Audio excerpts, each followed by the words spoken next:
11. Friends don't lie. Stop it! You're freaking her out! She's freaking me out! The upside down. Do you understand what he's talking about? No. I found the chocolate pudding! Oh God, please tell me it's not the kid. I need you to hide! Mornings are for coffee and contemplation. Holy shit. Welcome back. My name is Kit. I'm Andy. And I'm Steve. And this is Streaming Stranger Things. This time it's chapter 4 of season 2, Will the Wise. The boys, the wise. That's right. Who are you so wise in the ways? Ooh, go on, Andy. Speak What is on that it. from? Monty Python and the Holy Grail, right? Yeah, I think so. Who are you so wise in the ways of science? If a duck. No, anyway. Yeah, we're excited. If you guys are new to this, hopping in at a strange time in the middle of season 2, we're rewatching Stranger Things one episode at a time. And we're going to end right at the beginning of season 5 when it debuts. But In November 26th. So if you've seen the show before and you want to kind of revisit, refresh, rewatch along with us, this is the show for you. If you've never seen Stranger Things before at all, this is not the show for you probably. We might say things here and there because we have seen it many times before. Yeah. We've also covered the show before like this, almost like this. And so that's kind of a meta thing that we're doing as well, kind of revisiting our old coverage. Much of which didn't age very well, but also Much to our chagrin. some of our opinions are changing and stuff. So it's pretty fun. It's pretty fun. we're just growing as people. You know? That's right. And I want to say right at the top, this is not Stranger Things related, but it kind of is. I had a devastating week that culminated in pretty much the most upsetting thing that happened to me last night. Like I got a pretty poor health diagnosis. Some other things were going on. And then last night, to treat myself, I did this thing. I got a big bag of candy because it reminded me of when we were watching Stranger Things season 4 all together. We famously had that giant bag of candy with Heath bars. Was it the bag? It wasn't. and I was going through the Starburst. This was Classic devastating. move. Was it like the Halloween bag? Yeah, Okay. and it was all the little Starburst where you open it, you get 2 squares Yeah. each. So I got like 10 of them motherfuckers. And every pack that I opened Yellow? was 2 orange ones. Oh. Oh, And no. boy, was I upset. Ooh. All 10 packs? No. So you had That's 20 that oranges? is, you go buy a lottery ticket. It was like It's the 2 odds of orange, that are- 2 orange, 2 orange, 2 orange, orange pink, 2 orange, At least you got pink, one pink. pink. Yeah. So I We're was agreed that pink is the best one, right? I'm with you ish. I think red is I'm a pretty basic bitch when it comes to that. I like the red and pink mixture though. Sure. Oh, yeah. That's that's why it's called Fave Reds. You take 'Cause they're the best. exactly. Yeah, they're You the best. take 2 pinks and you put a red in the middle, make a little sandwich. Andy sandwich. That's right. Or was that a Starburst and Skittle in the middle? Was that the Andy sandwich? From Parks and Rec? Oh, Yeah. I was just like, Not you, Andy. And he's over there like, tell me more about my sandwich I don't know about. Steve famously knows about sandwiches. Tell me how to make them. And Andy's sandwich is what everyone in the Discord wants Yeah. when he wears what we those do V's. when we're not recording. Anyway, I just wanted to get that off my chest. That's like, you know what? Maybe fuck it. You know, maybe I can't find happiness because I was trying my best to fight my anxiety, just have a little starburst, and look what happened. Well, hey, man, I'm glad you're here. It also had peanut M&Ms and Snickers. So it's a strange bag. That sounds like an incredible bag. Yeah, it was good. Yeah, but it's just yeah. like, I wouldn't think to like knock those 4 together, you know? Peanut M&Ms.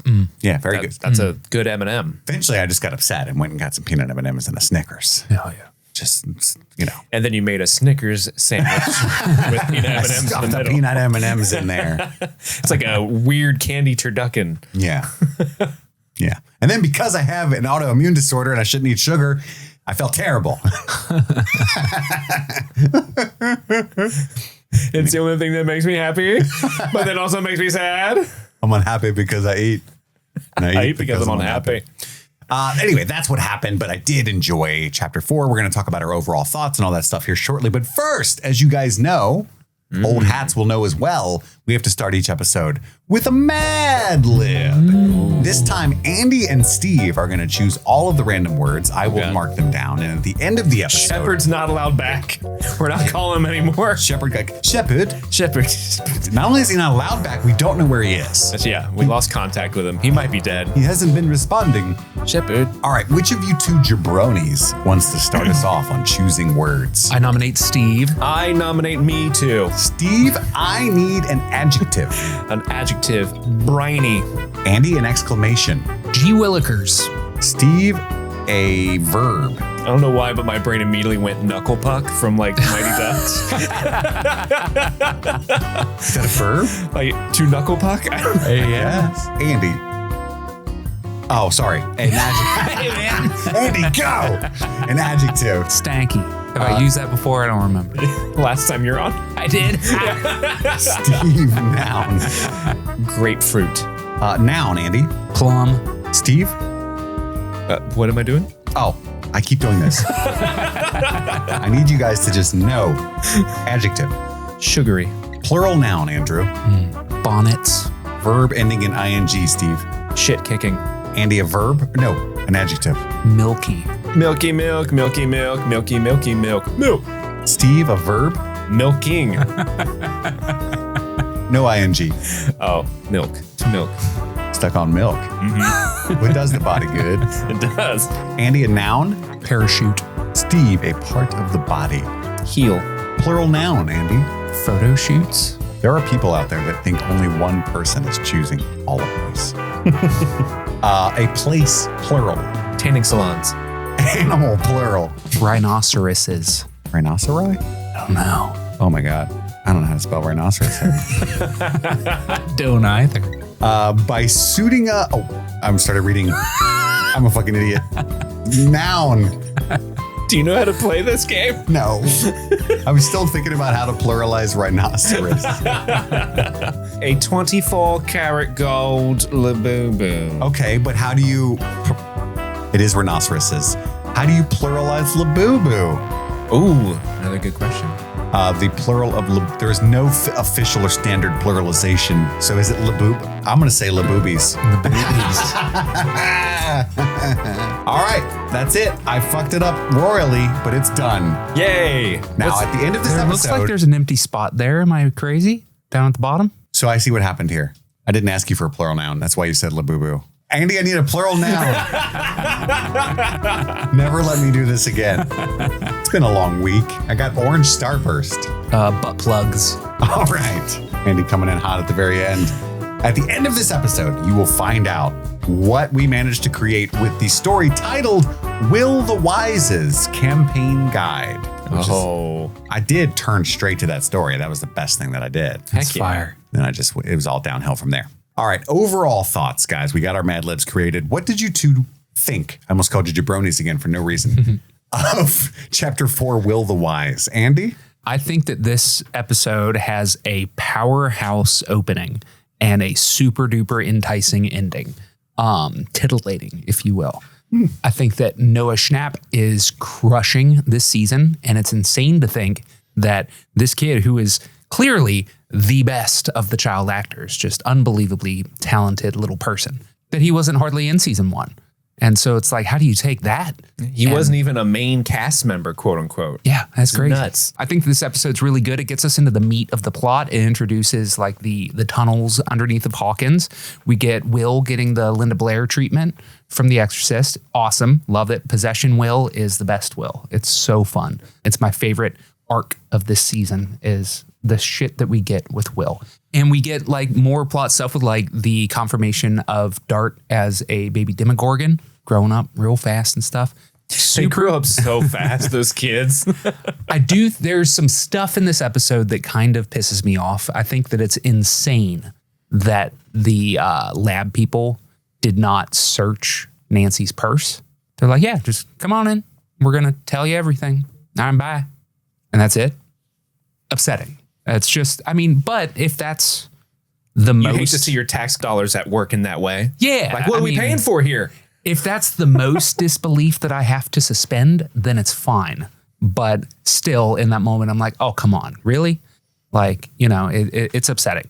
And also, I think that I feel bad for 11. She's having a rough day. Mm-hmm. You know, her boyfriend's out there cheating. She's got snitches out there calling the cops. Mm-hmm. You know, she just found out she's adopted. Mm-hmm. It's a rough time. She thought her mom was dead. And now she get no TV on top of all of that. It's crazy. But yeah, it's a good episode. Mm-hmm. Steve. I think this is a really, really great episode for all the reasons that Andy said. The momentum of the previous episode with Will getting all mind flared at the end. I think the momentum of that carries so much into this episode and it flows so well. You never really lose that sense of momentum. You're like, okay, here we go. The narrative of this season. You know, a lot of people say this season is is slow to sort of take off. And I think that's a fair criticism, but we're in it now, right? It's so cool. But I want to speak on Noah Schnapp as well, because he's so good. Andy, he's so good. This kid, all first season, I think you say Noah Schnapp, who plays Will. Will is the kid. He's perfectly cast because of all 4 kids. He's the one that, I don't know, for me, you guys might feel differently, but for me, it's like, he's the kid that's like, oh, this kid's adorable. He's so sweet. He's so kind. Don't let anything bad happen to this boy. And of course, the worst things happen to him. And so much of the previous season is like, can we please save that kid? That kid doesn't deserve, no kid deserves this, but like for whatever reason, because he's so sweet, because he's so innocent, you really want to protect him. Then this episode, they introduced this little layer of like, oh, Will's kind of scary now too. And I think that's so amazing. He's such a great actor. I know this might be a random pull and it's not a one-to-one comparison, but I always am reminded when people talk about like good antagonists for a season, I'm always reminded of Ebert's description of Gollum from Lord of the Rings. And this is, yes, the second time I brought up Ebert in the last couple of weeks. But he said Gollum. Him up. I know, I love the guy. He said that Gollum was like the best antagonist in film history because it's this character that you're like, okay, I know exactly what you're all about. You want that ring. You're only here to ruin the hero's quest, right? And yet you feel so bad for that character. You want to protect that character. You want good things to happen to him, despite the fact that he is 100% in the way of good triumphing evil over evil. Would you say you pity Gollum? You pity him. Pity. Pity. It was pity. What stayed Bilbo's hand.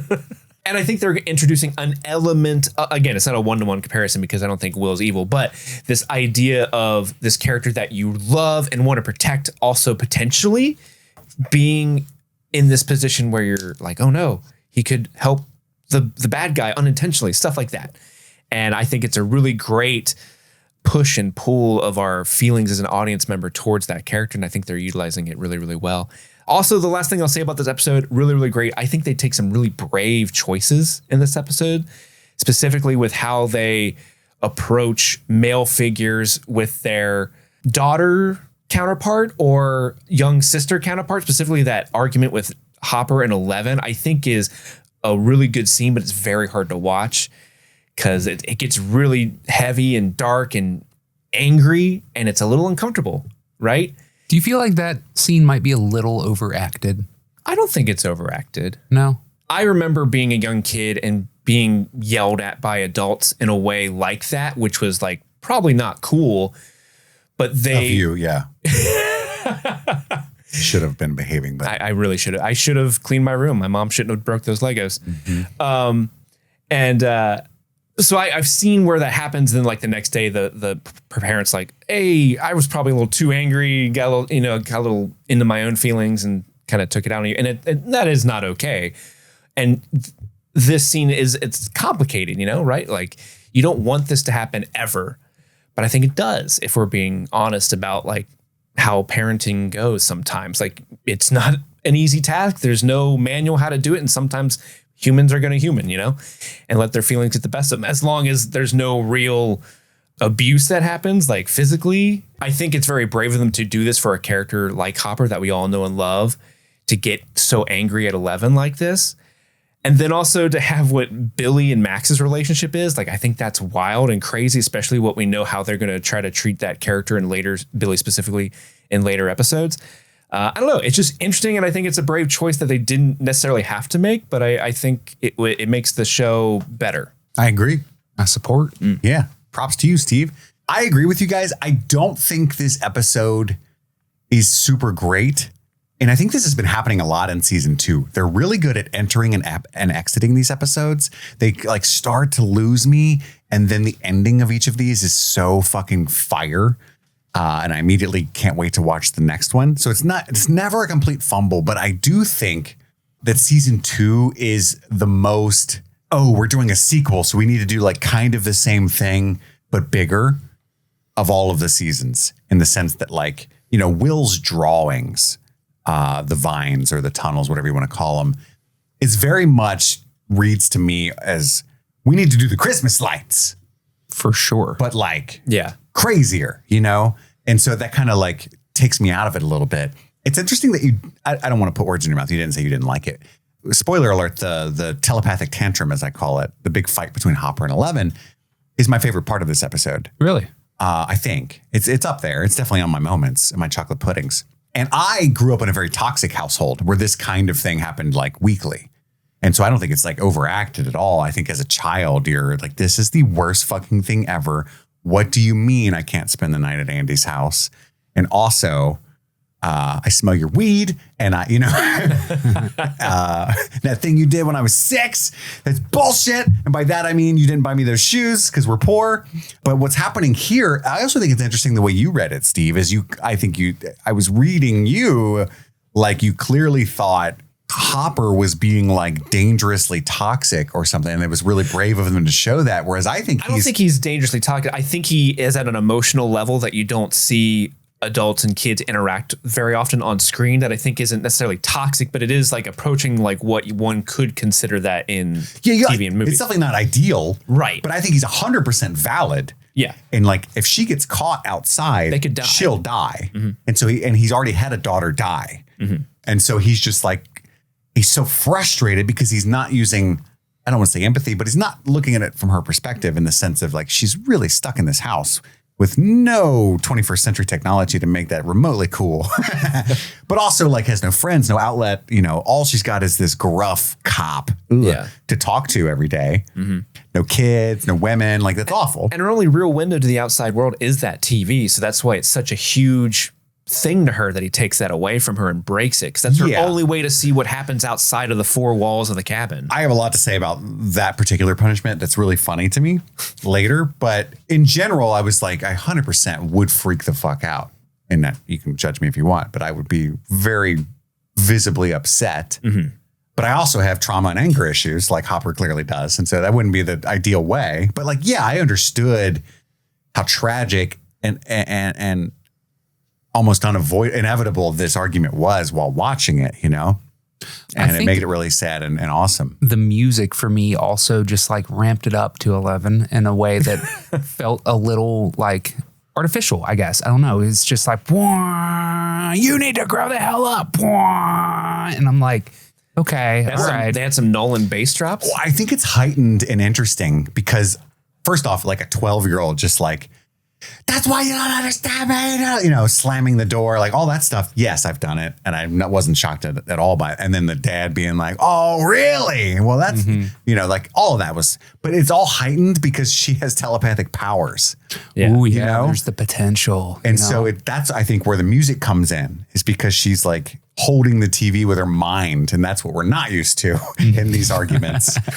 She could bright burn him so quickly. Yeah. He could do like his head. He starts bleeding out of the nose and eyes. And you're like, you don't want to piss her off too much. Squish your brain or whatever she's doing there. Yeah. He starts peeing. Yeah. Hey, what'd I tell you? not cool. It's piss again. This is the 4th rule. Exactly.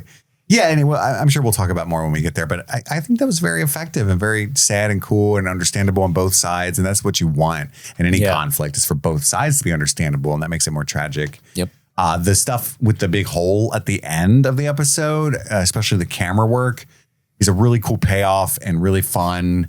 I love my camera work when it comes to big holes. The dart thing, you know, and anytime you have like characters who are close hiding information from each other, I think it can be frustrating sometimes as a viewer. But I do think in this season they get through it pretty quickly, and it's a pretty good payoff. I don't remember if we were surprised that this was a baby Demogorgon. I doubt when we first watched it, but I doubt it, right? Yeah. Maybe we were. I don't know if we necessarily thought it was going to be a baby Demogorgon, but I don't think we were shocked that it was like not good. Yeah, that it was an antagonistic force.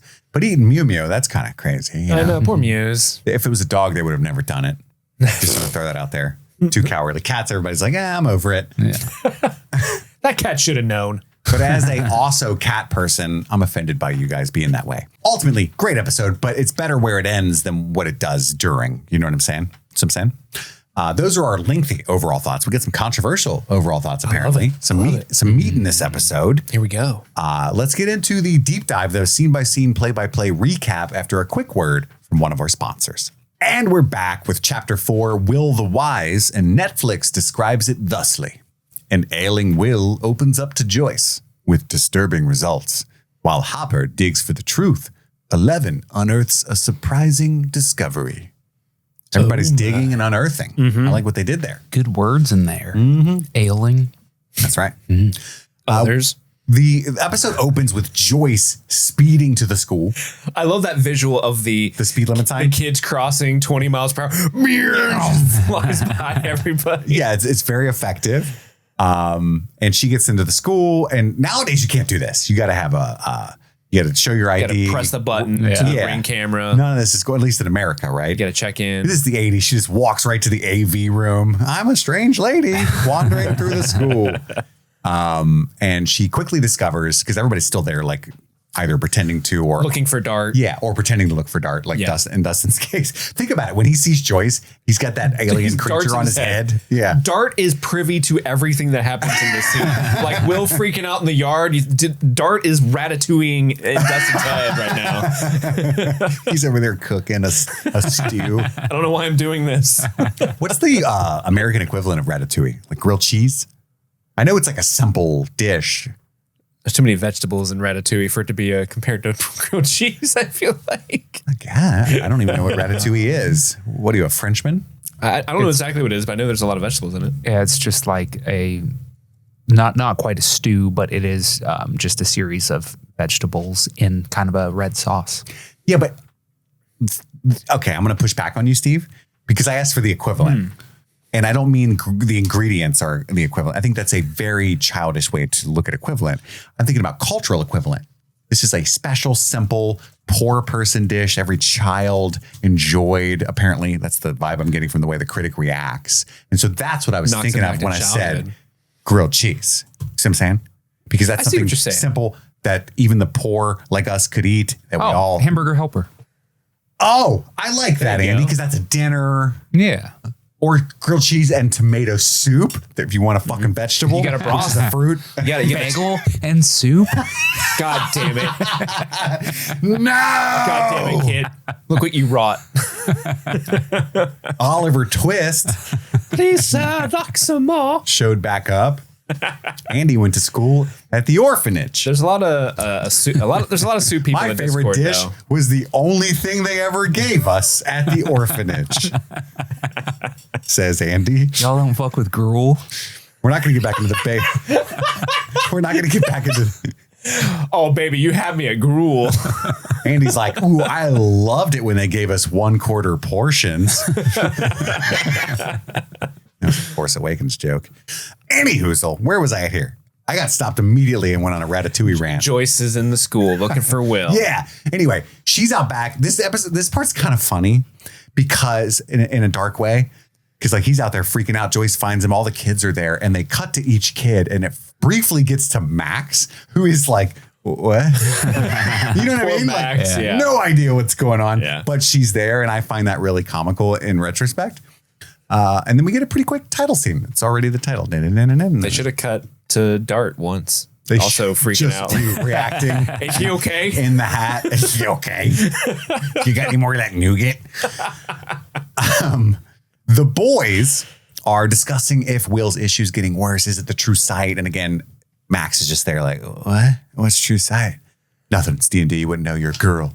At home, Joyce is grilling Will, and he says that he can't remember anything, and she knows that he's lying. And finally, she pulls out the smoking gun, the drawing that she did on the wax paper of the mind flayer. I just like the idea if she had drawn it poorly, like if she traced it wrong, and she's like, I got the smoking gun. What? What is that? What's that supposed to be? You're terrible at this, Mom. But luckily, she is. Why are the great. fireballs green? Are those cabbages? Yeah, she shows him the mind flayer shape, and he finally admits it. He comes clean, and he says, "It got me, Mom." Mm-hmm. And there's it's heartwarming. She's I felt it everywhere. she says, "I will fix it. You got to tell me I'll fix this, right? I'm your mama. I'm invincible." This is like scene 1 out of like 2 or 3 in this episode that I'm like tearing up because that's my boy. Protect him. And then I love how they cut to Joyce hugging him. Like, I will promise you that everything will be better. And it cuts her and she looks fucking pissed. Like she's going to find that mind flayer herself. Yeah, and give him the what for. Yeah, and dress it down in front of everybody. I'm going to talk to the mind flayer's mother immediately. I'm going to call her. Hello, Mrs. Flare. You've been mean to my boy. Mind your son. I'm going to do you like I did Donald. I'm going to get everything I want and walk out of here with a pack of smokes for free. Like a boss. Mrs. Flare. Is there a Mr. Flare? Clearly not. Ooh, hit him with that. You know what I mean? Oh, I'm so sorry. Man, am I right? Wouldn't it be great if it was also Lonnie who left Mrs. Flare? It turns out the mind flayer is his half brother. And that's why he's been trying to contact him. Lonnie, you son of a bitch. Lonnie went to the Upside Down. You two-timing. Slept around and left like he does. You had sex with a giant smoke monster? What? Ooh, so many people on the island and Lost are jealous right now. I know, so many. Locke especially. 11 comes home. Hopper is pissed, as we discussed, right? He's angrily smoking a ciggy on the porch. She hits him with the friends don't lie immediately. He's like, "Hey, I'm not your friend." That's what he should have said. Why does she hit him with that, or does he like hits her? hits her Right. with that? He's like, "Yeah, friends don't lie, remember?" Isn't that your bullshit saying? Yeah, even though we're not friends, I don't even like you. You're not my daughter. You're just all I got. Ooh. That's what I'm saying. Like, I wouldn't even be that mad if he said that. Because, like, I mean, I'd be mad. It's inappropriate. But, like, I would understand. Like, in the moment, you can say some fucked up stuff to people you love, right? Yeah. They fight big time. Yeah. All he can come up with is, "You're grounded." You know what that means? And this is where, it's funny. But also, it's like the worst thing you could do. So it's not funny, right? You can't ground somebody who is like by their very nature and what they're already upset about, perpetually grounded. Yeah. You know what I mean? Yeah. She's not allowed outside. He's putting a hat on top of a hat. She's only got 2 joys in her sad, traumatized life. And so he's like, all I can think to do to punish is take those. Yeah. Horrible decision. Eggos and TV. Goodbye. Comical in its poor execution. There's one moment that in this whole fight that does genuinely make me laugh. And that's when Hopper's like, "I protect, I feed, I teach, and only ask for 3 rules." But when he says those things, like it cuts to 11 real quick and she gives him like, she gives us like, "What the fuck? You feed?" Well, this is like the classic old school, like boomer and Gen X argument from a parenting perspective that like we've grown beyond and realizing is not much of an argument. And what I mean by that is like, that's the classic thing that our parents would say. Yeah. "I'll fucking feed you. Got a roof over your head. What else do you want?" I don't know. Love, respect, attention. I didn't fucking ask to be born. Of course, like it's literally the law that you do the things that you said you're doing. Like, Yeah. you know what I mean? Right. We've learned that now, but they would totally pull that card, which is what he's for doing sure. here. Yeah. But I also understand that like he's losing his mind totally outside of his element. There's like magic and stuff going on. You know, you know what I mean? Like that's infused into this like normal toxic argument is like there's magic and stuff. Yeah. And he's really stressed. And he's not telling her I think it's science. that like the fucking pumpkin fields are melting and shit. Like there's crazy shit going on. He's trying to like deal with and shield her from. And that's the saddest thing. It's like, I understand why he didn't, because he doesn't want her to be involved. But if he had come home on Halloween night and been like, "I'm so sorry, but like the fields are melting. And I think it's like magic stuff." She would have been like, "Seriously? That's totally understandable. You're late. Let's eat candy and discuss what we could possibly do to fix it." You I know, bet it's because of the lab. exactly. But like, never in a million years would he do that because he doesn't want to like deputize this child. Right. But if he did, everything would be better. Give me a badge, Papa. Yeah, I mean, I don't know. Like one could argue he's already deputized a child in Callahan. correct. Yeah. I think 11, like little 11 with like a deputy badge and like a little uniform. I think she'd be a better officer, and Hawkins would be much more safe if she was patrolling the streets. She fights him with her mind. This is the equivalent as if she just ran up and kicked him in the shin and threw a book at him, but she did it with her mind. I don't know if that's better or worse, but Way scarier. But I don't like. Is it less like illegal? I don't know. You know what I mean? I don't know. Like if I slapped the shit out of Andy with my mind, would I go to jail? Is that assault? Yeah, I don't know. It's not on the books. You can't prove I hit him. Could have been the win. Assaulted a police officer. Yeah, she did do that. That's totally fair. And then she says the iconic, Yes. "You are like Papa." To this day, sometimes I hit people with that if they're upsetting me. You were like Papa. I do too. Ma'am at the DMV. Yeah, exactly. Whenever my daughter's mad at me because I told her she can't have candy at midnight or whatever, and she's like, starts giving me the business, my wife will often in the background be like, "You are like Papa." And it's really funny. It makes me laugh every time. I hope Matthew Modine's somewhere smiling down on all of us. Is he dead? No. I know he is, but I hope he's smiling down on us. You know, from his mansion. Yeah. That is typically higher Exactly. elevation. I want to live amongst the clouds. He could play Zeus in like Percy Jackson or something. Oh, that would be sick. But I get around, much like Zeus. brat is the word for the day. He hits her with that. And he does teach because she doesn't go to school. So like he is doing more than like your average parent in that regard. And she has this full on telepathic tantrum, breaks all the fucking windows and everything. Because he doesn't just unplug the TV in his anger breaks from it. being unable to. And I love how they showed like the escalation here because this is what happens. You know what I mean? Emotions keep rising. It's because he can't lift it that he ends up ripping the whole wire out. Like, fix that with your mind. Were you a fucking electrician? No. I don't even know how to fix that. You don't even know Bob Newby. You're fucked. Exactly. He could have just taken the antenna and she wouldn't have been able to watch shit. The bunny ears, you know? That's true. Come on, man. Think it through. Think it through, Hop. Think it through. Like, you wanna might go get out- PBS. That's it. If you're lucky. But that's the thing is like, it's not just the 4 channels that she had to watch. That's not even what she's mourning. Yeah, she's she mourning isn't watching TV. She's mourning the inability to project her mind out and check on her friends and stuff. Go watch whatever she wants. Literally, real life. Basically, she has reality TV because of her powers. You know? I'm just imagining 11 tying up her, her eyes and listening to the static and then just checking out to see what Lisa Vanderpump's up to. Checking out the drama with Mrs. Flair, see what's going on. Going to Lonnie hasn't called me in several years and his boy is acting out. watching Bruce Jenner in the Olympics. So that's all the Kardashians were at that time. They didn't exist yet. Love Island was just Gulligans.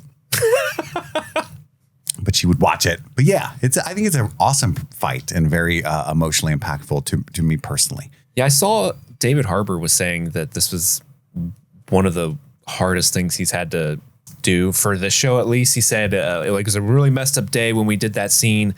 I mean, I was feeling all messed up about it, but I did want to treat the scene with the respect it deserves, and I wanted to treat Millie with the respect she deserves as my female co-star and really give her my all, my power, and she's able to give it right back. So it was a very complicated day. I bet. That's bet. tough. You just yell at this child you don't really know, Yeah. you know? And he's always been, at least in a lot of interviews, I know he's always been very protective of the child actors in interviews and stuff. He seems like this sort of guardian in a way for them. So I can imagine if that's how you view your co-stars, like I got to protect these kids from Hollywood that can be very predatory in nature, and then having to go up to work and yell at this poor girl like this. I imagine that's got to be really hard and complicated to do. Yeah, he's in a pickle as a character too, because he's trying to rack his brain for some kind of punishment or something for her protection to make sure that she doesn't. When in reality, he just needs to sit down and talk to her. But some of us, sometimes we're just not in that mode. Yeah, and so he ends up taking. Think about it. She's just this orphan who's been abused her entire life, who has 2 joys. Yeah, he's like, it's all I can do is take them.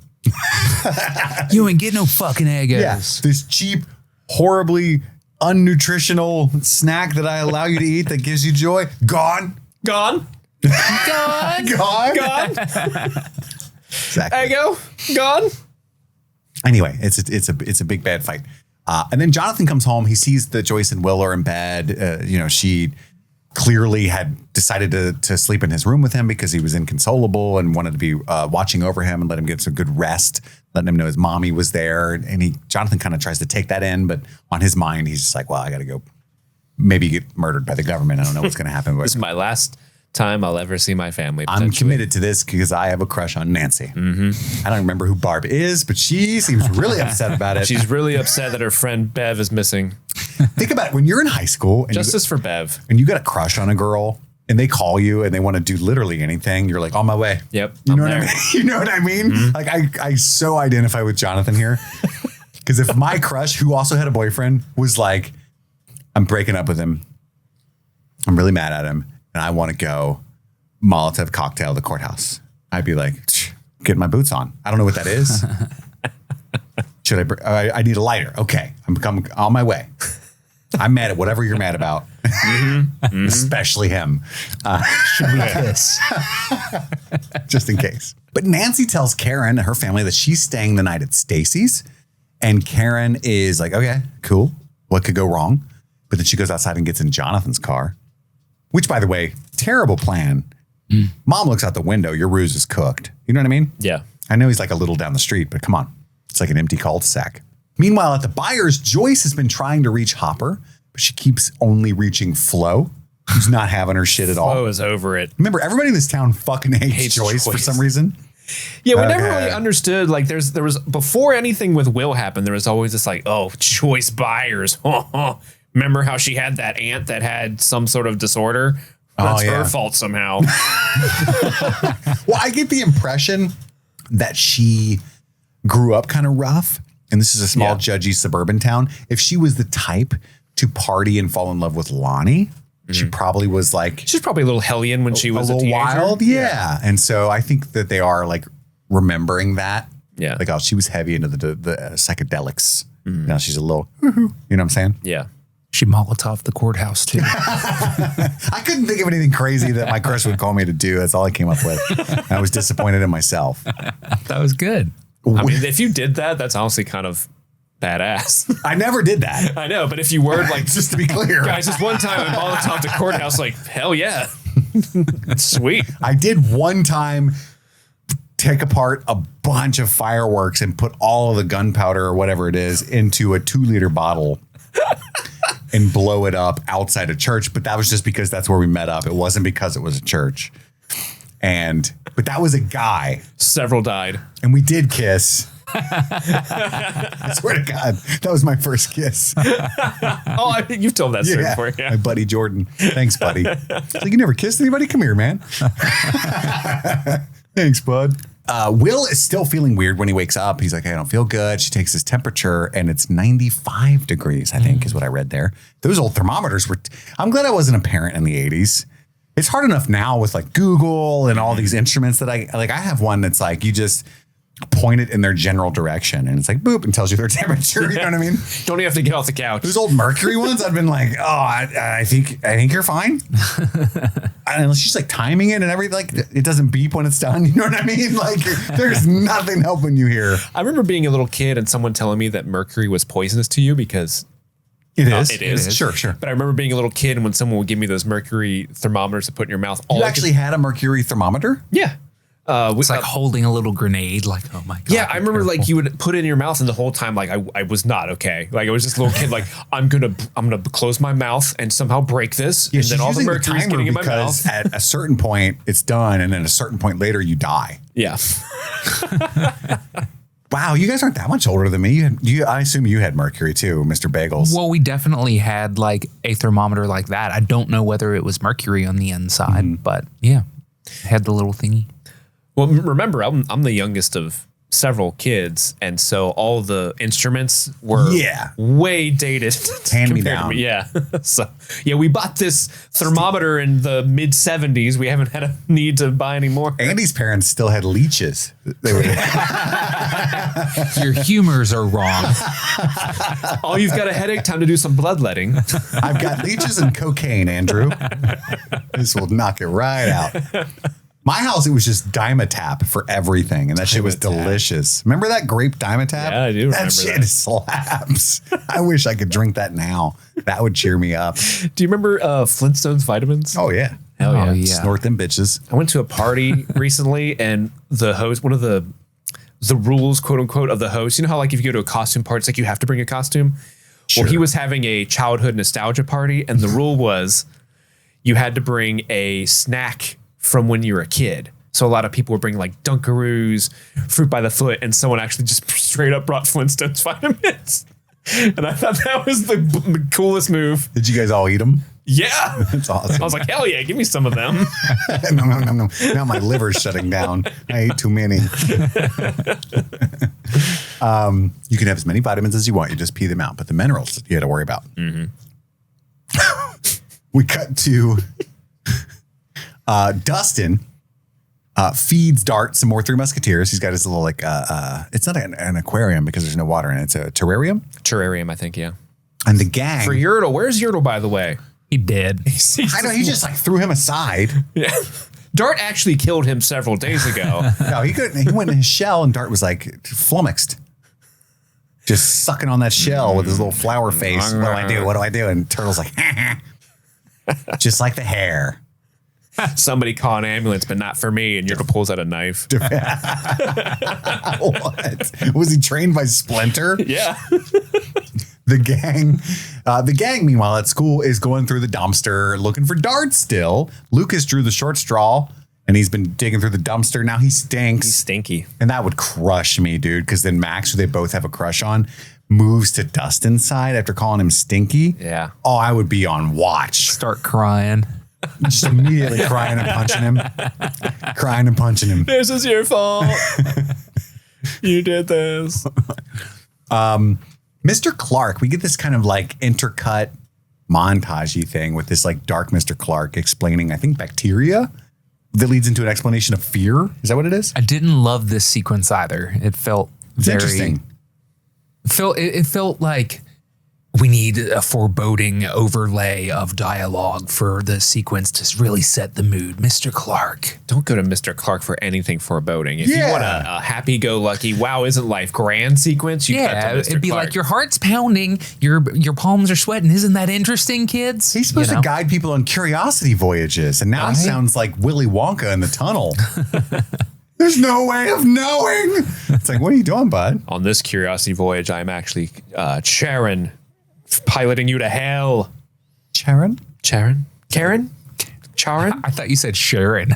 Yeah, I was like, Sharon? Like Ozzy's wife? Sharon. Sharon. Isn't that the boat master that takes souls to the underworld in Greek mythology? Chiron. Chiron? Is it Chiron? Oh, I know what you're talking about now. Yeah, I don't think it's Sharon. All right, everybody, climb aboard. Come on in. The water's fine. And we're walking. Everybody give me your coins. The ferryman is what you're talking about? Yeah, the ferryman, yeah. Karen. Who's got their coins? How do you spell it? Charon. Okay, so. I get it. Sharon. Sharon. Sharon. Sharon. I'm sorry, I thought this was America. Sharon's outlook on the topic of disease. Anyway, it cuts to Will during the Clark thing. He's approaching the warm bath that Joyce drew for him to like warm him up. And he's like terrified of it because the homunculus inside him, how you like that word? I like that. Wants to be cold. So it's like making it difficult for him to approach. And we get a little flash of the tunnels too. And Joyce is trying to reach Hop again, and it's not working.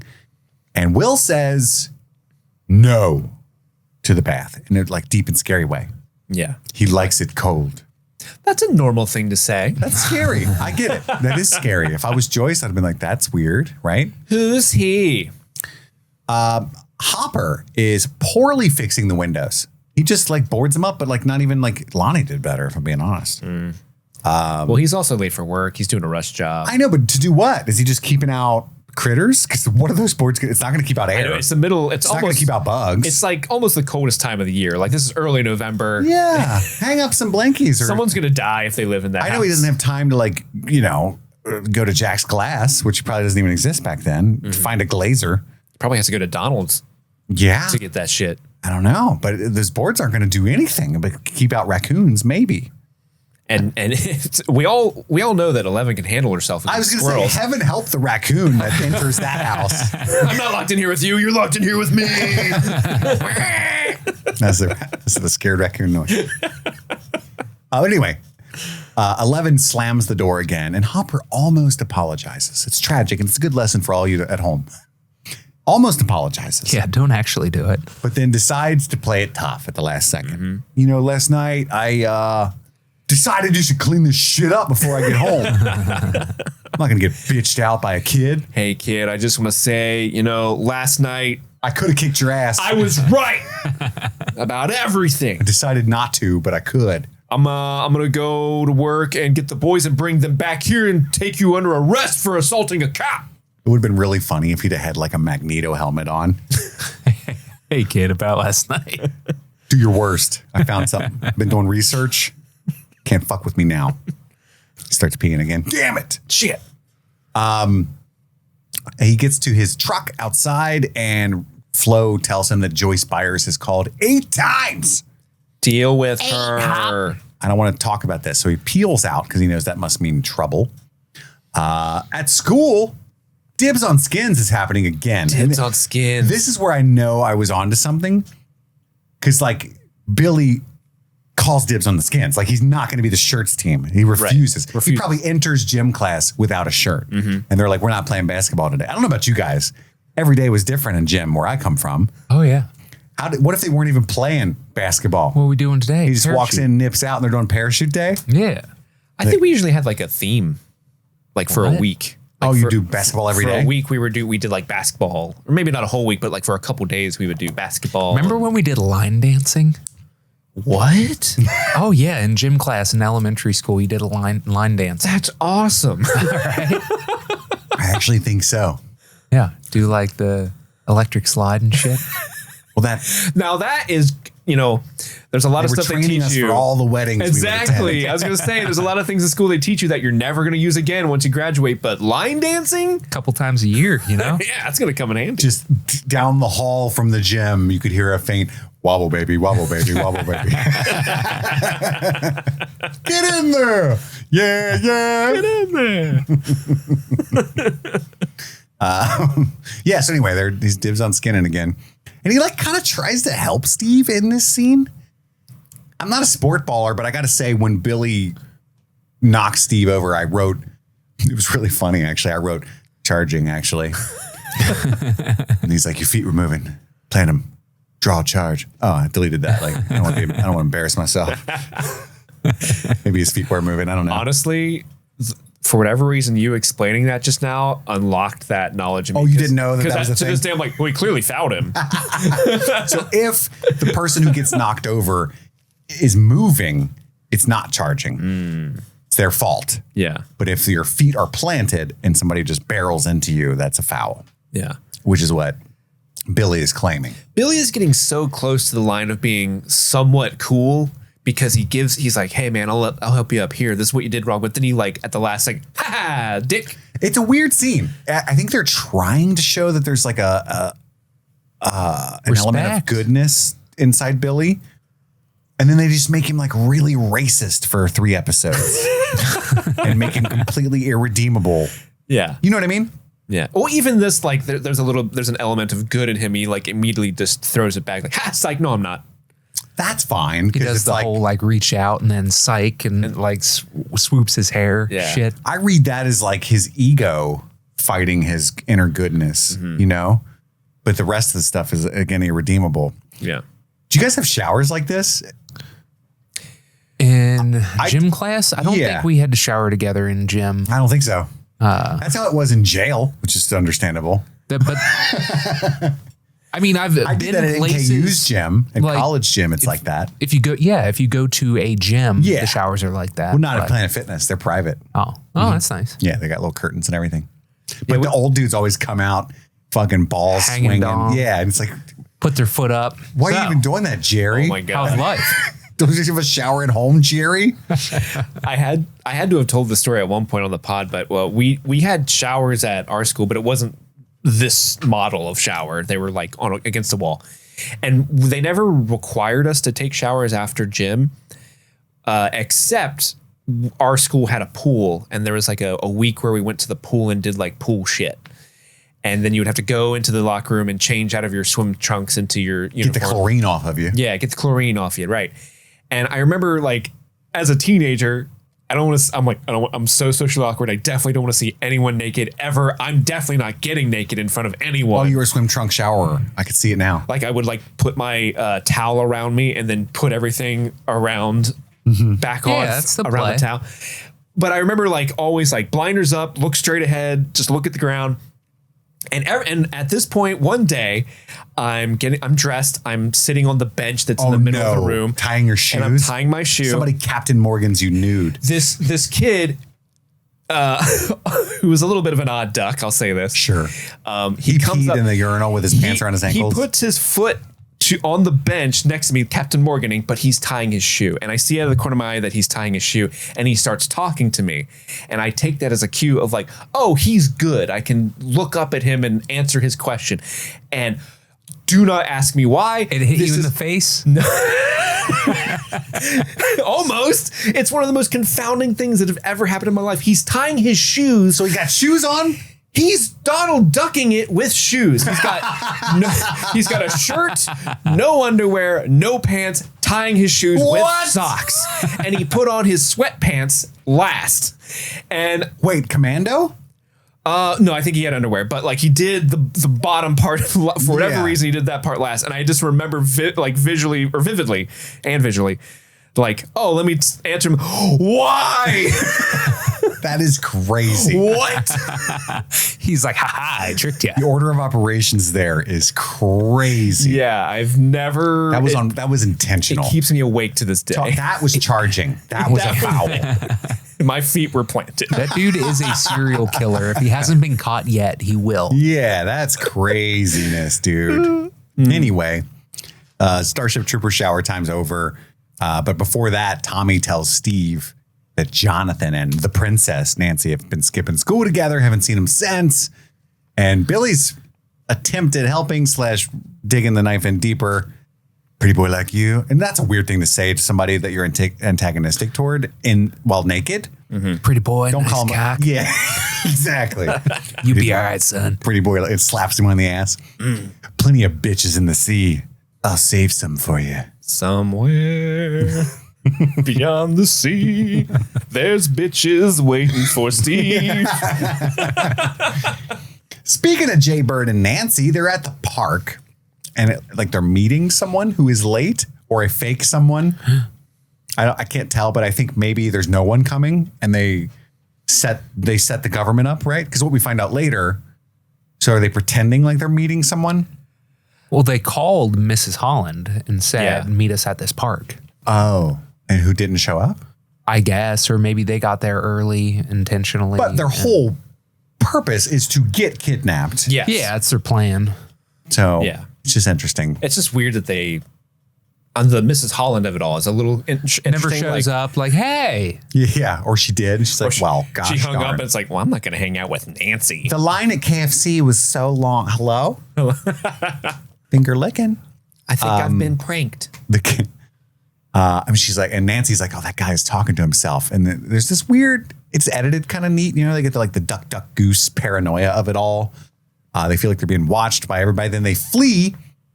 And the car doesn't start, Jonathan's car, because they've tampered with it. The suspicious guy offers them a ride. And there's like a dog walker and a creepy lady. And everybody kind of closes in on them. You want to ride? You two need a Having car lift. trouble?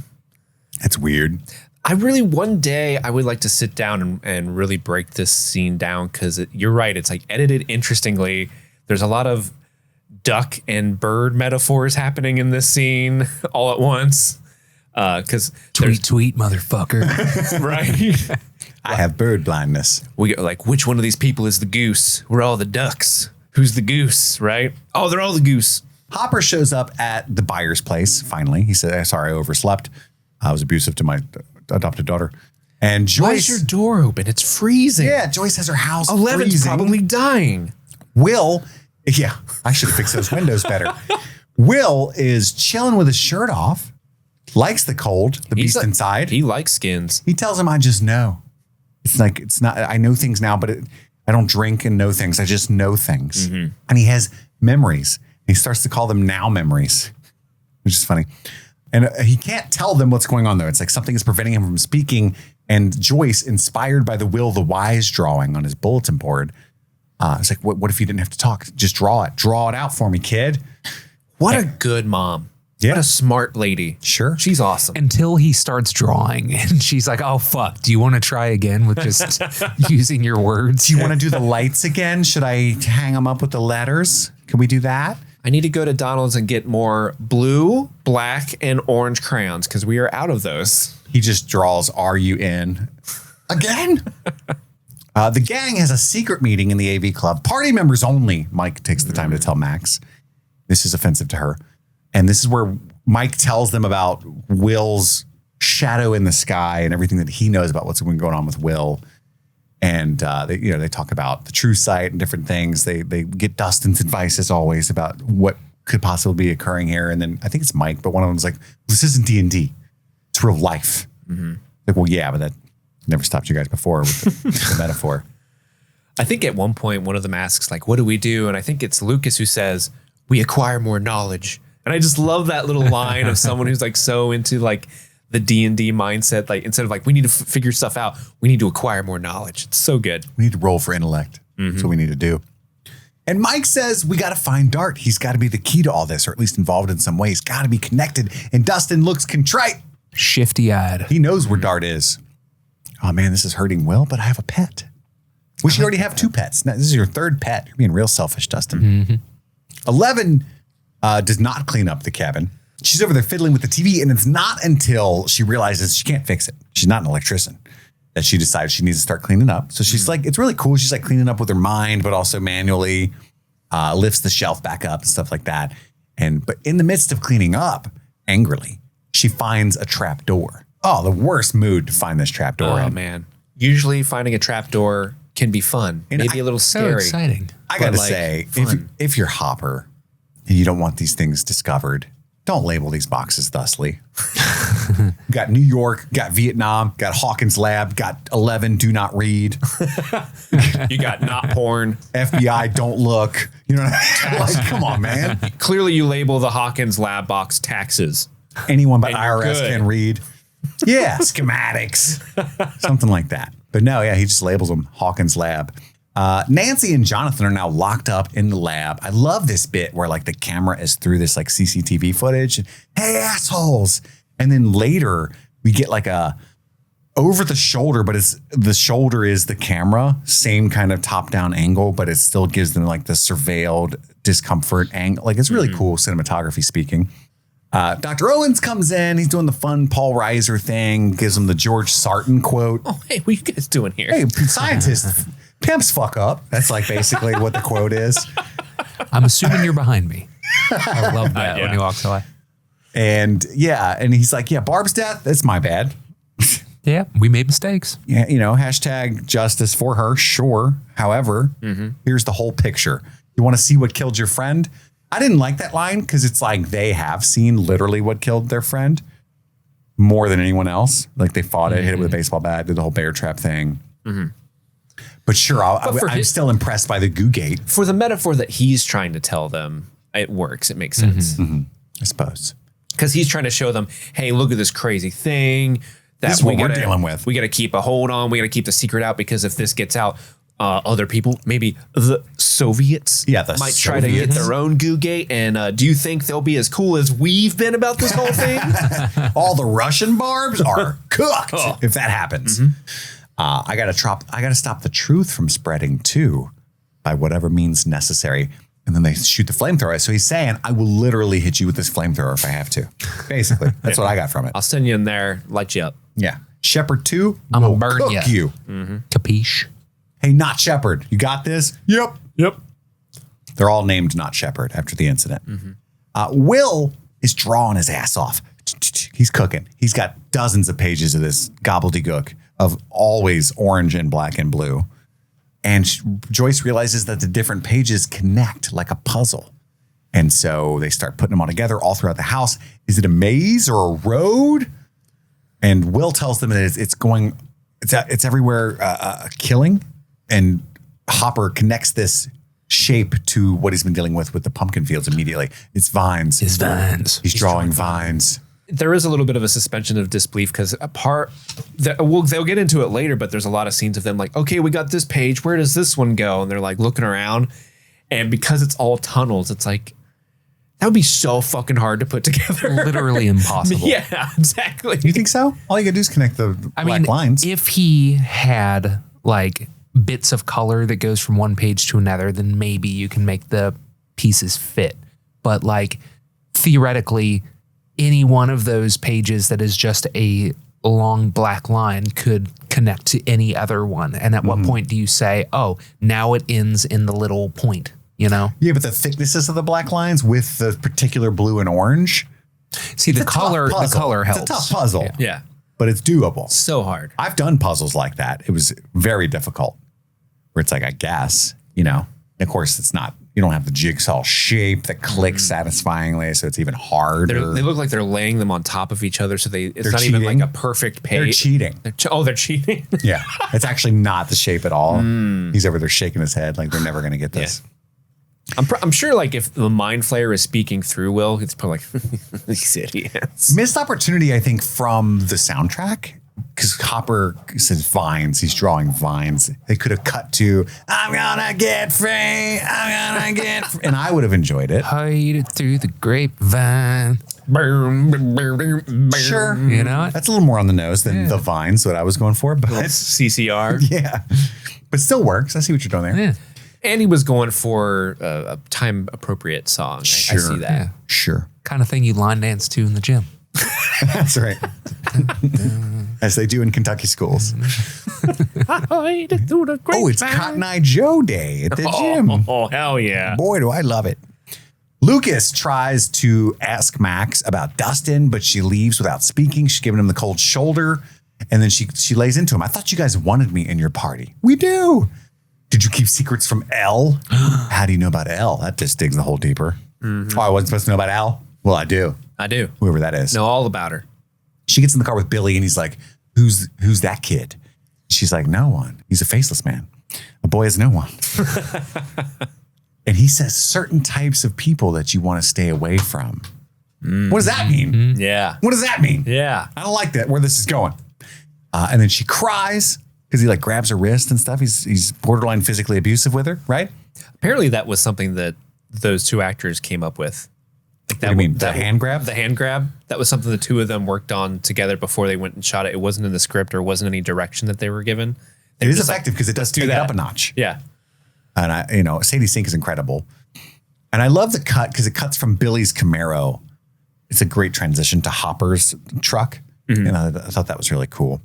But Hopper's out trudging with the shovel. This is a great shot. Shovel trudging? Yeah. Because it's like this. Silhouetted. Yeah, but it's like right just his shoulders and head and the hat. And it's got to be an homage to something, but it looks fucking cool. It reminds me of that movie. What was that movie that came out last year? I didn't even like it that much, but it's a slasher from the killer's perspective. So it just follows him. Like, Violent nature. yeah, in a violent nature. That's what it reminded me of. It's so cool. The score is fucking awesome in this scene. We cut to 11, who's in that box. That's like 11, please don't read. Starts reading about her mother, Terry Ives, and she sees the photo of the woman with Papa. Her name's Jane. Yeah, her Finds own that name. out? Yeah. And she grabs, it's probably just Jane Doe, and it's like not even any more info. Yeah. This shot makes me laugh so hard because she looks and sees the radio and she's like, oh, I'm going to Thought she was going to go grab the boggle. Every time my mind goes to the boggle, like, time for boggle. She just clicks it. Whenever I'm feeling upset, I hit the boggle. And in the void, once she grabs the radio and gets to the void, she finds Terry immediately. And Terry's in there sitting in a rocking chair, 3 to the right, 4 to the left, rainbow, breathe, 450. Sunflower. And Terry seems to see her daughter, Jane. Mm-hmm. Jane. Mama. And then she turns to smoke. It's a great scene. It's really cool visually. She gets Thanos. She gets Thanos. She does. It's like when Spider-Man was like, Tony, I don't want to go. Jane. I don't want to go. Mike shows up. Feels so good. Yeah, oh, guys. Mike shows up looking for Will at the buyer's house, and Joy's like, no. Super shady about it, right? But Mike calls her out. It's the shadow monster, isn't it? And Joyce is like, now I have to kill you. Like, the look on her face is so funny. Like, it'd be so funny if she was just burying Mike in the next scene. Like, she overreacted, sure, but You're right. That turn with her, like her eyes, just kind of looks like, the fuck you say? God damn it. I'm Hopper told Joyce me to. Byers, mother of 2. Jonathan and Nancy are sent on their way by the Hawkins lab. His car, which was, I guess, towed there or fixed and brought there, starts immediately now. And they drive away, and it is revealed that what they went to buy at Radio Shack was a tape recorder.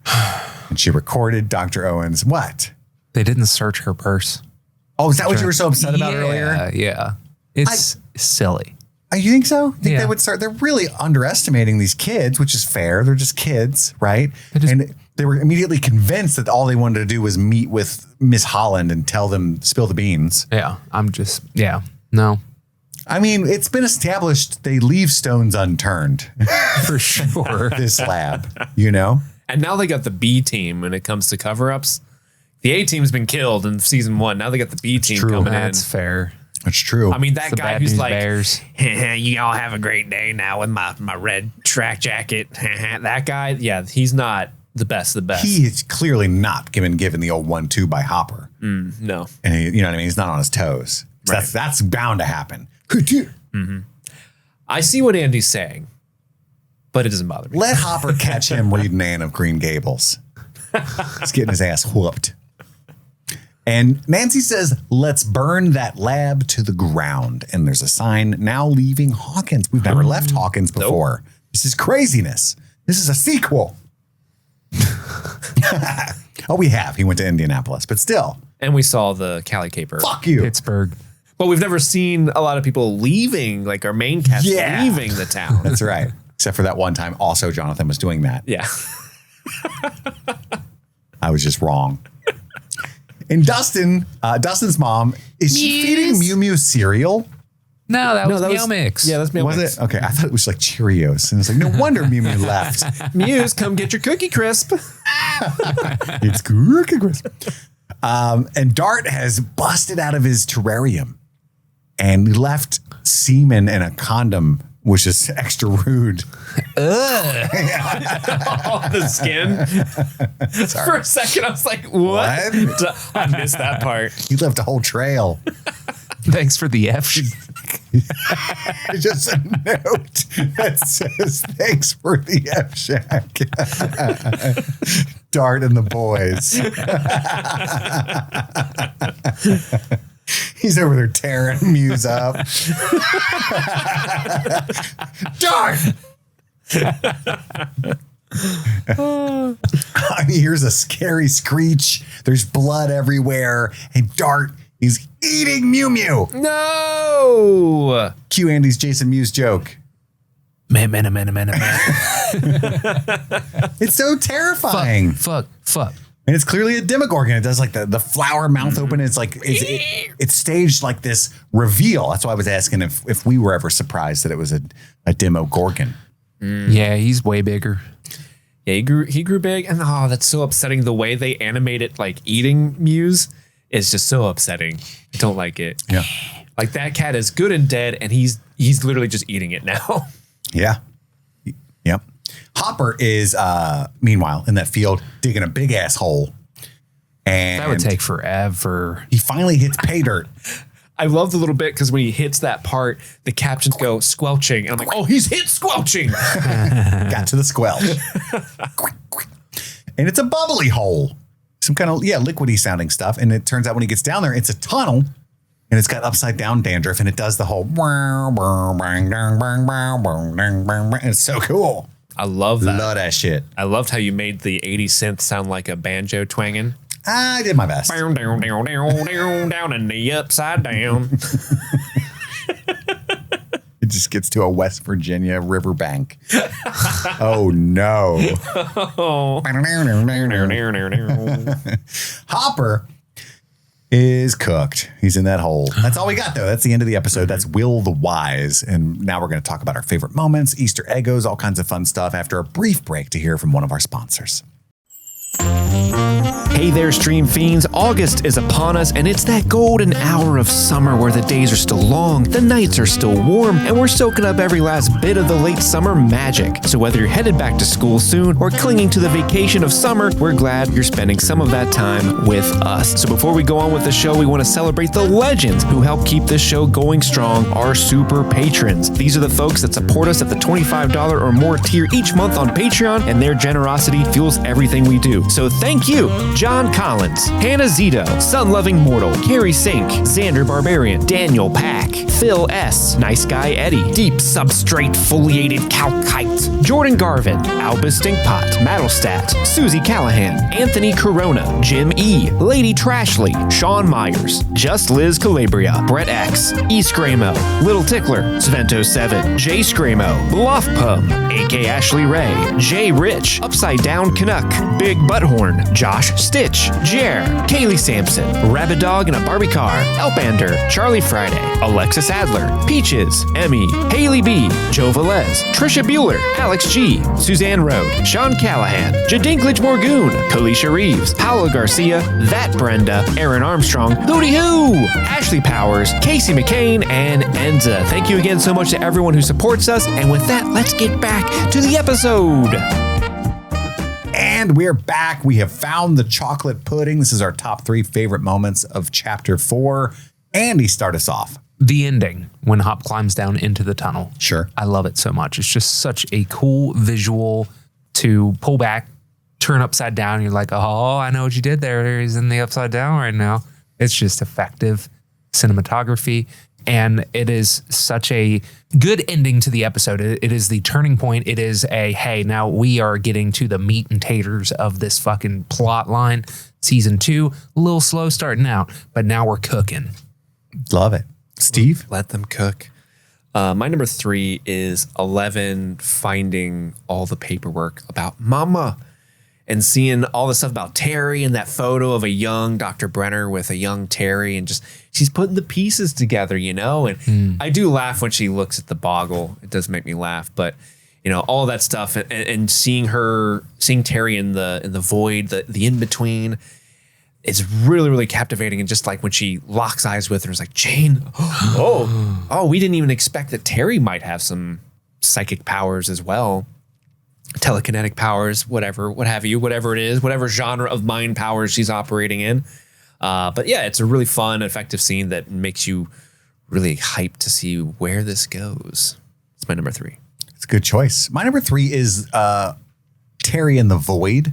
I think most of what I like about this episode is all visual.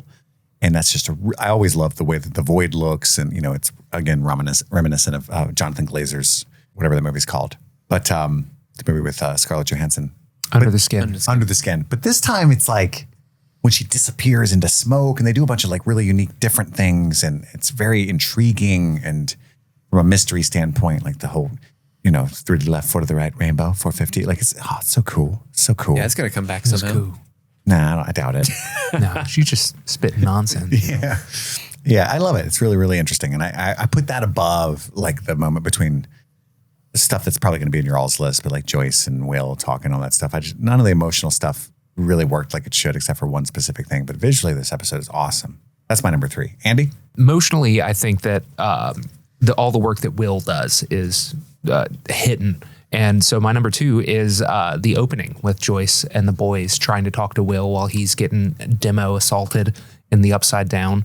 I think that it is just super cool. I love the camera spinning around Will, the intercuts of the camera's constantly in motion. And then we're intercutting with Noah Schnapp doing his possession his Linda Blair impression. Just, it's fucking awesome.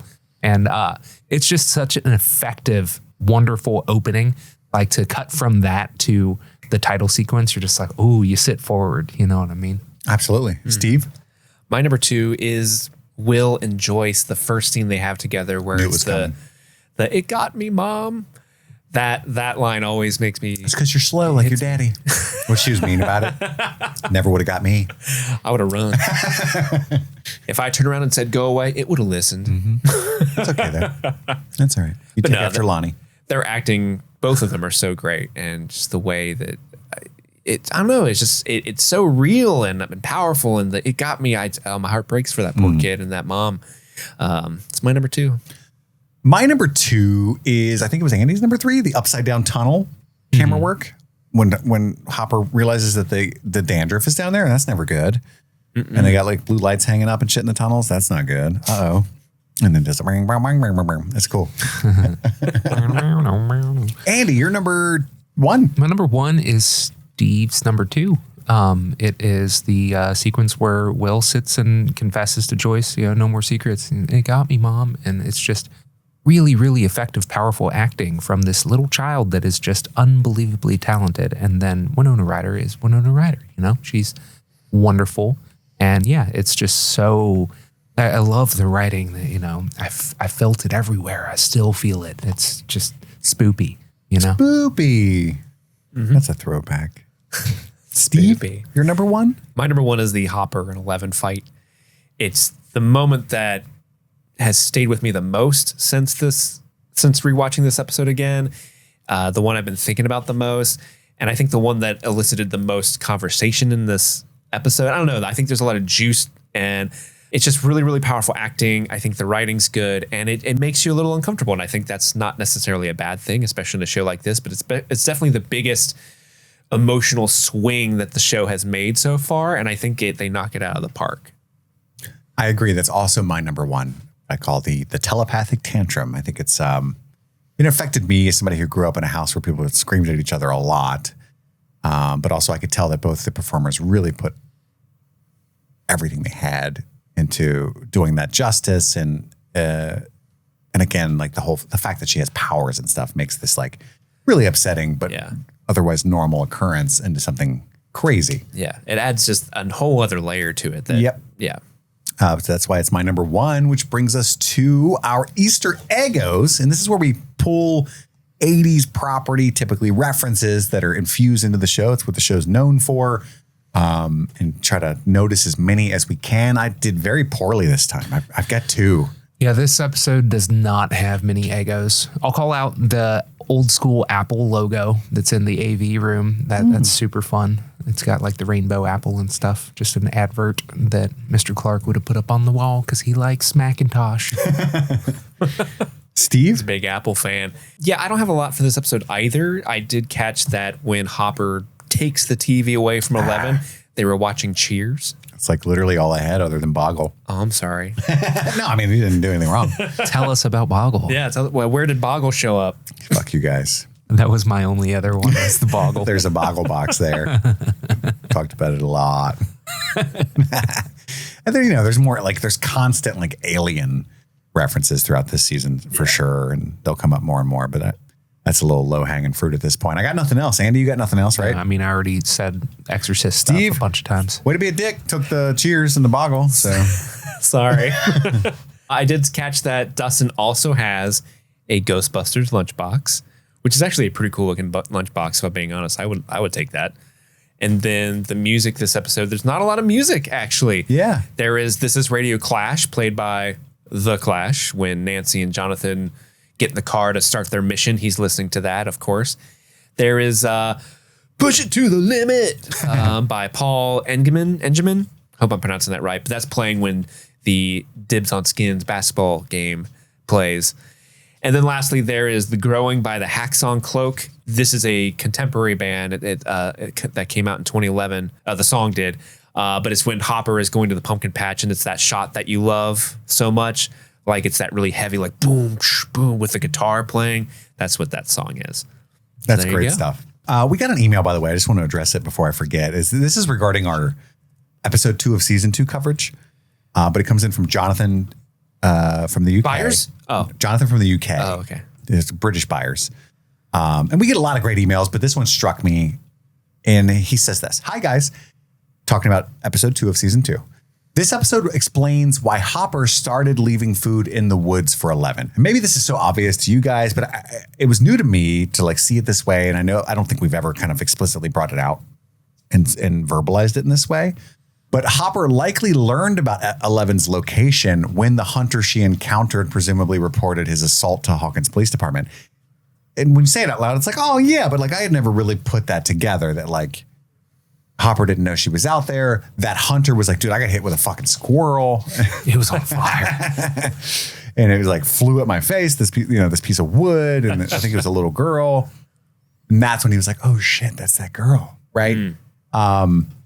This prompted Hopper to start providing for her. And so anyway, I just thought that was like, oh, good job, Jonathan. And that's a tiny little like connector piece.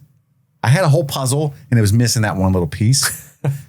And, or at least it never verbalized it or like thought much about it. So I just want to shout it out. Nice. That Way to go, little girl Jaybird. I threw under the bus. Yeah. But that's the end of our Eggos, which now brings us to our 11 out of 10 nomination, our favorite performance of episode 4. Who are you guys going to nominate? I think I know who you guys are going to nominate, but Andy? No snap. No snap. No snap. You guys want us to talk about that at all? Say anything you haven't already said? The text speaks for itself. This little boy is crushing it. And, I think the Duffers really, in a way, they know what they're doing, but in a way they did kind of luck out. Because in season 1, you don't know if you're going to get a season 2. They don't even know what season 2 necessarily is going to be at that point, I don't think. And so you cast Noah Schnapp as the boy that gets kidnapped. We don't get to see that much of him at all in the first season. And then now comes season 2, so much of it depends on the incredible acting that he's able to provide. And so He could have been trash, you're saying? It could have been real tragic for them. He did very little, but was very good at what he had to do in season 1. Yeah, but you know what I'm saying? Like, it could have gone real poorly, but it's like home, but it's so dark and empty. Well, so I just wanted to point out, like that just speaks to how like incredible Noah is in this season specifically. Like, he's able to be the boy that you really want to take care of, and he's just so sweet and kind and just wants to draw things. You love that for him, but then he can turn it and just be like one of the classic creepy kids from a horror movie, right? He's able to just do that so effortlessly. And it's never in a way where he's creepy in a way where like, ooh, I don't want to see Will anymore. Ooh, I want Will to get his comeuppance. It's like this, like, oh, something's wrong with him. And I think that's what a lot of like your classic horror movie child characters kind of fall into. It's like, oh, that kid's just creepy. Fuck that. Get it away from me. I don't want to see that kid on screen. It's not. Children of the Corn. Yeah, that's not what's happening here with Will. It's much more like, oh, something's wrong with him. I hope they fix him. I hope they're able to, get rid of whatever evil presence is affecting him. And that's good acting. That being said, I'm giving it to Millie Bobby Brown. Because that's what you can always give it to Millie. That's what worked for me the most. It was either her or David Harbour for me, because that fight, and David does a lot of other cool stuff, but also Millie had that scene with Terry Ives and the Void and all kinds of good stuff. So I'm giving it to Millie Bobby Brown. And now it's time, all of our biggest supporters' favorite moment, to step into the Nina. Come into the Nina with me. We journey to Dr. Brenner's private quarters, so he allows us to step into the Nina, and we revisit our 2017 coverage with clips chosen by the mods of our Discord and try to guess the context in which they were spoken. Yeah. It's a fun little throwback game.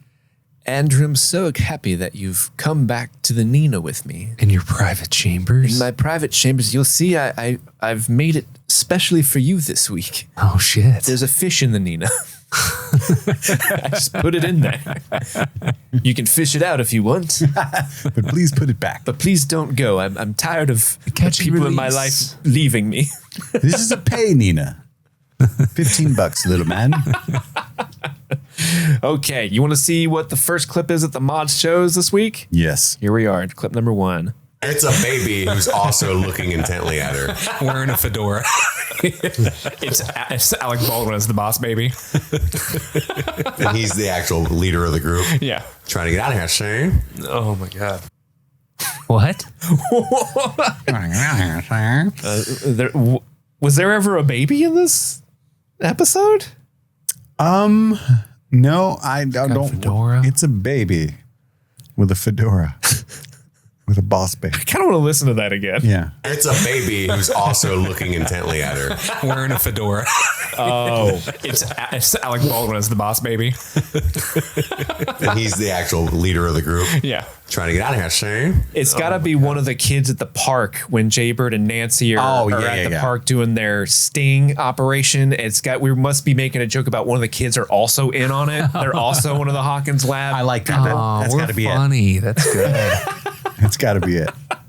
Let's see what it is. They write, Andy thinks the scene with Jonathan and Nancy being spied on and surrounded in the park was a little heavy-handed, and Kit thought it was comical that the, quote, chick with the stroller was part of it. The boys assume that instead of a gun in the stroller, it's an actual baby. Who's also in on it. Yeah. Love it. Yeah, we were funny. All right, clip number 2. Just a sad old man doing a bunch of Xanax and drinking beers. You don't want to see that. The librarian doesn't want to see that. This whole town. Maybe that's too much to ask. Maybe that's part of the fight of Hopper, and that's me joking about what he was saying to 11. Yeah. Like, I could escalate this so much further. You don't know where I've been, kind of shit. I like that, and that makes sense because, of course, the librarian will be brought up. That was my clue. Yeah. I like that. Let's lock it in. Number 2, Kit concocting what Hopper should have said to 11 after their fight. He thinks Hop should be a more tender father figure to 11. A hug would be nice. It's so true. And now cut to several years later, you're like, I get it. No. I'm kidding. You ready for number 3? Yeah. I do. Sure do. Yeah. Holy shit. How'd you know? It feels so good to be free of this truth. I just still got that super same vibe there. So I got nothing. I do. Yeah. I do. Does somebody like give up? Feels so good to be free of this truth. Does someone give up? Is it maybe Will saying, "Oh, sorry, I actually have been seeing a giant smoke monster." That's one of the only confessions we get here, right? Yeah. Let's go with that. Or Dr. Owens speaking the truth about what happened to Barb. Yeah. Okay. I like that. Okay, so Andy's going with Dr. Owens. Kit, you're going with Will and Joyce. Will. I'm going to go with Will and Joyce as well. Let's see who wins. They say Will is talking to Joyce and Hopper about his drawings, and this scene gives Kit a Sixth Sense / Haley Joel Osment vibe. While Kit is further clarifying the Sixth Sense connection, he says, quote, "Do you see dead people?" and leads into this clip. we were funny. I do. All right, number all the time. You know what we really have to do? We just have to be free of this truth. We just have to record at 2 a.m. again. Yeah, and then we'll be fucking wild and crazy. All right, number 4. So, listener, if you guys want us to turn this into Kardashian things, go straight to fucking hell because we're not doing that. That'd be great. What are the odds we brought up Kardashian again without any reason to? Would it have to be the same context then? The idea that she's watching reality TV with her mind, technically? Sure. No way I had that same connection. I don't know. We've had a lot of similar connections and didn't realize it. There's no fucking way. I don't know what else it could be, man. Well, there's no reason it should be what it actually was this time either, though. You know what I mean? Like, Right. It's got to be that. I'm saying that. I'm abstaining. You're abstaining? Andy, I would be so shocked. Andy, what say you? I'm with you, Steve. All right. Band of Brothers. Let's go. Number 4. Huge aside. Kit mentions a tweet from the actor that plays Mr. Clark that Yertle the Turtle was not eaten by Dart and is currently watching Keeping Up with the Kardashians with him.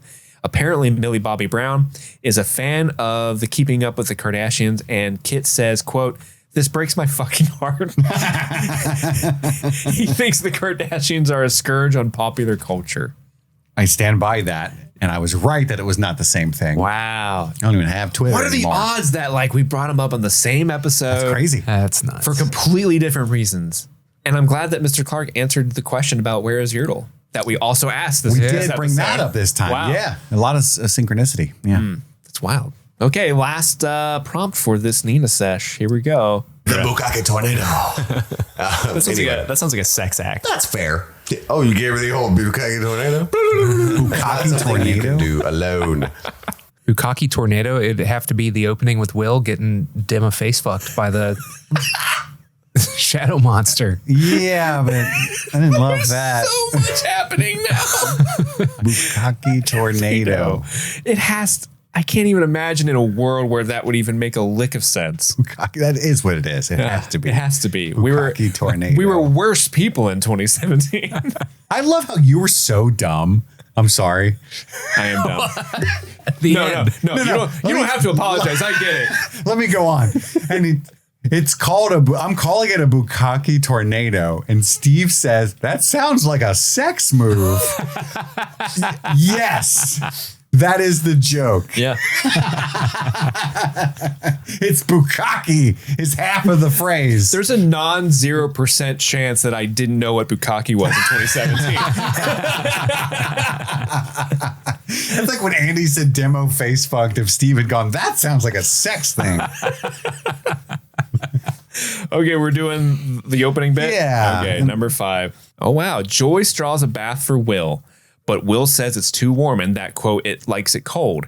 This leads to the conclusion that Will seems to be aware of something that is inhabiting him through what Kit refers to as the Mind Flayer's, quote, Bukkake tornado. Yeah, okay. Yeah. That happened at the end of... Oh, okay. So, like... It was. We're talking about that event, but at a different time. Mm-hmm. Okay. Mm-hmm. Okay. We did it. It does sound like a sex move. Thank you, Dr. B, for allowing us into your private chambers. Get out. Always a fun time revisiting our old coverage. Yeah. And now it's time to read the Mad Lib that Andy and Steve painstakingly created at the beginning due to my ineptitude, called Will the Wise's Campaign Guide. Are you guys ready? Yes. Yes. It is I, Will the Briny. My gift to thee, wisdom to assist you on your journey. Gee Willikers, knuckle puck your destiny. 1. Establish a stanky party. A grapefruit is nothing without their loyal party. Proclaim a rule of plum. Something sugary yet simple. Like bonnets don't lie, and all will be smooth shit kicking ahead. Number 2, look within to find your milky character. Let your imagination milk wild. Oh, no. Maybe you're a wizard, a parachute, or an elf. Who do you most desire to be in your heel? Photo shoots are encouraged. Oh, God damn it. Embrace the spirit of tanning salons and rhinoceroses by suiting up as your character. Labubu ears, cloaks, and shining butt plugs will greatly assist your gameplay. I'm sorry, 24 karat gold Labubu ears? That's right. That's right.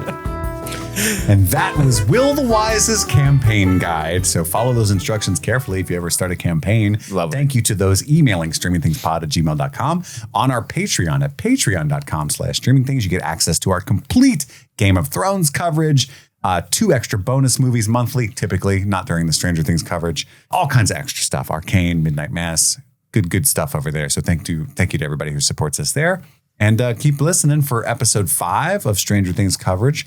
Now we're getting 2 episodes weekly to get through Stranger Things in time for season 5. So And they drop on Tuesdays and Thursdays from here on out. In Hawkins, they would call it Tuesdays and Thursdays. Yes. That's what they would call it. Tuesdays.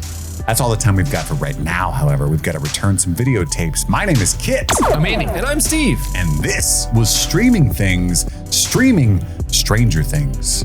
Happy streaming.